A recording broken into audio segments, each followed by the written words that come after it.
नमस्कार दोस्तों, स्वागत है आपका हमारे चैनल पर। चलिए जानते हैं उत्तर प्रदेश के सभी 75 जिलों की 25 बड़ी खबरें सिर्फ 5 मिनट में। कानपुर से एक बेहद सनसनीखेज मामला सामने आया है, जहां एक मेडिकल रिप्रेजेंटेटिव ने अपनी ही बेटियों की हत्या कर दी। पुलिस पूछताछ में आरोपी पिता ने चौंकाने वाले खुलासे किए हैं। शुरुआती जांच में पारिवारिक विवाद और मानसिक तनाव की बात सामने आ रही है। पुलिस ने आरोपी को हिरासत में लेकर केस की गहराई से जांच शुरू कर दी है। लखनऊ में साइबर अपराधियों ने एक रिटायर्ड डॉक्टर को अपना शिकार बनाते हुए 1.55 करोड़ रुपए की ठगी कर ली। आरोपियों ने खुद को बैंक अधिकारी बताकर डॉक्टर को झांसे में लिया। घटना के बाद साइबर सेल सक्रिय हो गई है और ट्रांजैक्शन डिटेल्स खंगाली जा रही हैं। पुलिस ने जल्द ही आरोपियों की गिरफ्तारी का भरोसा दिया है। उत्तर प्रदेश एसटीएफ ने बड़ी कार्रवाई करते हुए एक टॉप वांटेड अपराधी के ठिकानों पर छापेमारी की है। इस दौरान भारी मात्रा में हथियार, कारतूस और महत्वपूर्ण दस्तावेज बरामद किए गए हैं। पुलिस का कहना है कि ये गिरोह कई संगीन वारदातों में शामिल था। मामले की जांच जारी है और अन्य आरोपियों की तलाश भी तेज कर दी गई है। प्रदेश में महिला सुरक्षा को लेकर पुलिस ने सख्त कदम उठाए हैं। अब हर थाना क्षेत्र में नाइट पेट्रोलिंग को और मजबूत किया जाएगा। साथ ही पिंक बूथ पर पुलिस की तैनाती सुनिश्चित की जा रही है। अधिकारियों का कहना है कि इससे महिलाओं की सुरक्षा में सुधार होगा और अपराधियों में डर का माहौल बनेगा। बांदा में जमीन विवाद को लेकर दो पक्षों के बीच हिंसक झड़प हो गई, जिसमें एक व्यक्ति की मौत हो गई। घटना के बाद इलाके में तनाव का माहौल है। पुलिस ने मौके पर पहुंचकर हालात को काबू में किया और भारी फोर्स तैनात कर दी गई है। प्रशासन ने फ्लैग मार्च निकालकर लोगों से शांति बनाए रखने की अपील की है।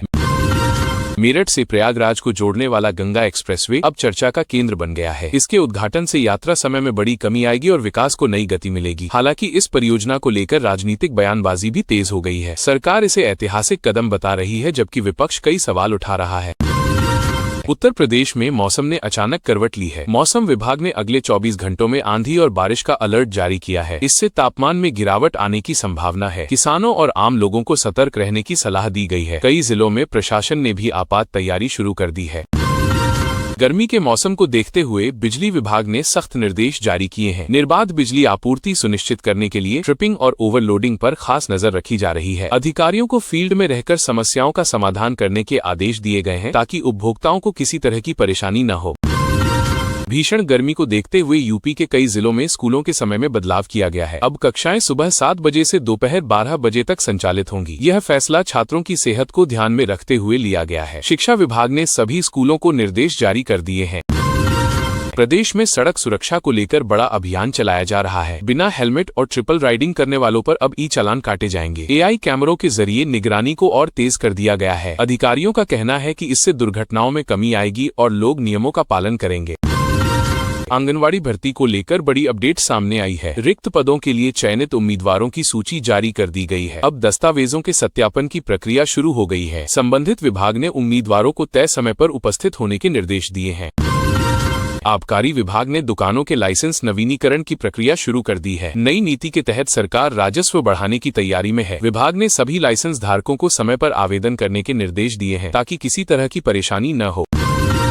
अयोध्या और वाराणसी के बाद अब सरकार मथुरा के विकास पर ध्यान केंद्रित कर रही है। नई पर्यटन योजनाओं को मंजूरी दी गई है, जिससे क्षेत्र में पर्यटन को बढ़ावा मिलेगा। इससे रोजगार के अवसर भी बढ़ने की उम्मीद जताई जा रही है। किसानों के लिए राहत भरी खबर सामने आई है। गेहूं खरीद केंद्रों पर अब टोकन सिस्टम लागू किया गया है। इसके तहत किसानों को 48 घंटे के भीतर भुगतान उनके खाते में मिलेगा। सरकार का कहना है कि इससे किसानों को लंबा इंतजार नहीं करना पड़ेगा।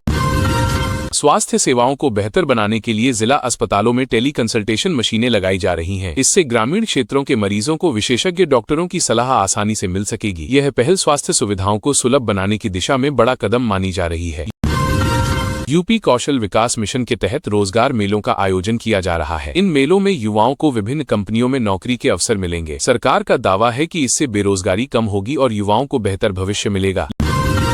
लखनऊ मेट्रो के विस्तार कार्य में तेजी लाई जा रही है। अधिकारियों ने साइट का दौरा कर काम में लापरवाही बरतने वालों को सख्त चेतावनी दी है। सरकार का लक्ष्य है कि परियोजना को समय पर पूरा किया जाए। नगर निगमों को स्वच्छता सर्वेक्षण को लेकर कड़े निर्देश दिए गए हैं। डोर टू डोर कचरा कलेक्शन के लिए नया बजट जारी किया गया है। अधिकारियों से कहा गया है कि शहरों को साफ सुथरा रखने में कोई लापरवाही न हो।